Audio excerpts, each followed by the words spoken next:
Greetings, Tony from Old River Hardgoods again.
Well, the music you're listening to is Walking Around, my first CD, Forgotten Walls, and as always there are links down in the description to the full version and a video of it as well. And we made it through 2023, and this is the first video for 2024. I want to thank everyone for their support.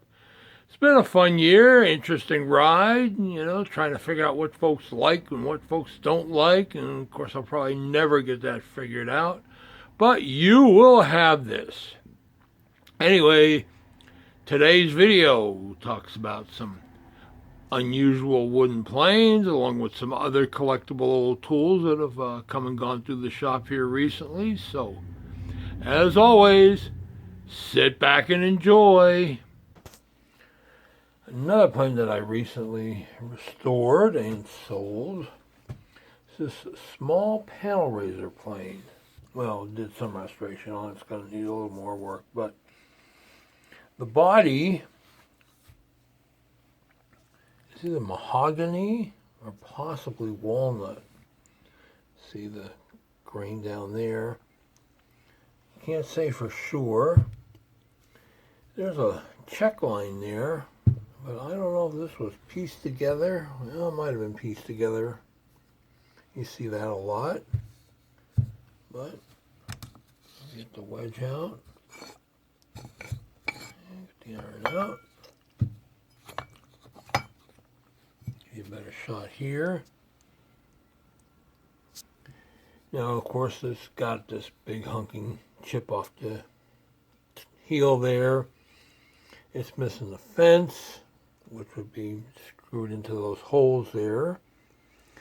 The depth stop is fixed on this one, just that little notch there, and that has some wear, and there's some little bits of nails in there. Something else was added. The mouth was patched, and it's actually coming loose a little there, but I didn't mess with it. I didn't go too crazy cleaning this guy other than the wipe it down with the stripper. I didn't wax this one because it just if it needs some other work, you don't want to have to deal with the wax. But anyways, especially like re-gluing this in. But actually, for mouth patching, that's a correct way of doing it, rather than excavating a section out of the front here. But I see more of that than I do these. So, but be that as it may. The iron is an old Ohio Tools mark. That's one of those marks I haven't seen before, but it's got some patina, but not too bad. Other than dinging all around, somebody like to definitely do is adjust them with a hammer, which has got some roughness, but it's solid, and the cheeks are solid. So that's pretty much it. I mean, sometimes you find these small panel raisers come out of England. But one buddy kind of thought that this one was a Pennsylvania German-made one. Could be, considering it showed up at a Berks County flea market. And people that I got it from. Do a lot of buying in both Berks and Lancaster County, so hard to say. Toe's kind of scuffed up like where it was sawn, so any mark is long gone, but yeah, what are you going to do, right? It is what it is, but it's still a neat plane. Collectible garden tools. This one is a small hand-forged grubbing hoe. It's only about 7 inches long or so. Definitely hand-forged with the square eye. And this one's in decent enough shape. You know, it wasn't exactly an indoor type of item. So you're going to have some pit and patina, but the eye is solid on it. The tines are fairly good. The hoe end's got a little wear, but these things got used for anything and everything back in the day. But I used to get these once in a while, and this is the first one I've had in a while. They not as easy to find as they used to be, and again, it's a neat collectible, especially for guys that do reenacting work. I mean, this is the kind of thing you should have in your kit. It's easy enough to put a handle on one of these guys and just have it there for show and tell. So, anyways, another one for the piles. Well, this is a plane from my collection. Yes, I do have a collection. Not a big one, but it's still a collection. And this is an English bullnose chamfer plane. Now, most of these guys, or a lot of these guys, this one doesn't have a maker's name on the body, or there's something on the back, but I can't really read it. And a lot of these guys were user crafted, but some were commercially made as well. Again, they're primarily an English plane. Once in a very great while, you'll see one with an American maker's mark, but chances are he was a transplanted Englishman. And it works pretty simply. I'm going to get the iron out. I had it out before, so it should come out again. And you can adjust the fence to increase the size of the chamfer. And you see it's got some wear down in there, so this guy was used. And the fact that it's got the bullnose tip on it lets it get right up close. And it's got some wear. The fence has got a little chip in. The wedge I just noticed is missing a chip, but that's been off there for a while. And the iron is a Kenyan. No real help in dating there because they were in business from 1825 to around 1915. But again, this is one of those planes over here, unless somebody's imported one. You don't see too often. If I remember correctly, I got this one off of an English dealer by the name of Tony Merland. Some of you folks may know him, some of you folks may not, but Tony was a good guy, and business went in both directions. I would buy from him, and he would definitely buy from me. So, but he's now passed on, and such is the way of the world, I guess. Anyways, keep your eyes out for these guys, because they are not that easy to find. Here we have an unusual hammer. I call these a hook peen. I'm sure they got a fancy name. See, it's how the peen is formed. Round face on it. I do find these from time to time. I'm not sure of the usage. Some folks have said for knocking dents out. It looks like it'd be a little tricky to do that with, but who knows? This one I did have to do some cleaning, actually some uncleaning on. Somebody had spray painted the head black and put the shiny stuff on the handle. And, well, you'll have this. Many years ago, I was at an auction where the guy had polyurethane everything. I mean, molding planes, Stanley planes, chisels, you name it. I swear to God, if the guy had a cat, he'd probably polyurethane that. I mean, the stuff was so bright and shiny, you could have turned the lights off in the place and still found your way around. But, comes with the territory. This is kind of a neat hammer. Here we have an example of a rabbit plane, a T-rabbit plane. Somebody made it out of an old jack. Style of the iron is similar to what you see in a Stanley number 10 series of planes. And this one's in decent shape. The body was repaired either by accident or by design, although the line's pretty straight, so I suspect it was split in order to make this guy. And as you can see, it's pretty heavily stained. I did take a bunch of hand snot off of it, but there's still some around. I mean, I didn't totally depatina it, but it's kind of a neat plane. I mean, it's well made, that's for sure. Body's got some things on it. The sole has these little wooden plugs in here. Must have had a fence added at some point. Mouth has a patch made of rosewood. A couple of checks in there as well.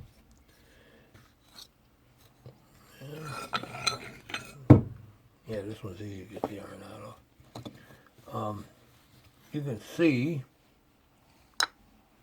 looking at this iron, somebody spent a lot of time making this guy. It's not something you're going to sit down and grind out, you know, in 5 seconds or so, because there's steel all the way back up into here. So they weren't exactly working with the wrought iron body. This guy is signed. I can't really read it. Maybe you can see it better there. But once I take the pictures for sale, I'll see if I can make that mark out a little better. And this is not a very common style. I mean, you see this style plane in the coachmakers T-rabbits that I've had from time to time, both in straight and curved soles. I did have this smoother that was kind of a curved rabbit with reliefs on both sides of the sole. And a few years back, I know I had at least one or two in either a jack or four-plane size that were made that way as well, but I can't find pictures of them, so I'm sure they're in the file there someplace, but I went through about 1,000 pictures real quick and can't come up with it, so if I do, I'll post them at some point. But anyways, this is a neat plane. It's a collectible plane, and boy, definitely a one-of-a-kind as far as being in a wooden-bodied plane. Well, one of the tools that I picked up during my recent 5-minute flea market adventure was this Hilger & Sons amputation saw. I actually got 3 of them, but this was the nicest of the 3 and first to get sold. Hilger & Sons were a German tool maker. I forget the name of the town. You can Google it. It comes up on a couple of postings, but I've had hand vices and other tools by them and a couple of these saws over the years, but these things aren't getting any easier to find. And this one's in pretty good shape.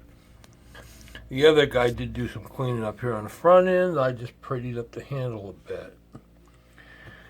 There's some frosting and staining and what have you, but the nut works. I didn't try the pins, but I suspect there won't be any problem getting out. The blade is kind of chipped up and whatever. It's probably an older replacement. It doesn't have that new hacksaw blade smell to it. Back here, see the detailing. They don't make tools like this anymore for some reason. This one has a bit of a bend from the blade being over tightened a little, but that does happen. The handle looks to be apple wood or some kind of fruit wood. Can't really say for 100%, but that's a pretty piece of wood, that's for sure. It's got a little ding in there. It is peened over at the end, and it's solid and on tight. I'll tell you what, this is a good collectible, and the smaller ones even more so, but I haven't seen one of those in a long time. Last one I had was pretty rough, and I managed to get a pretty good dollar for that one. But anyways, this is another great old tool.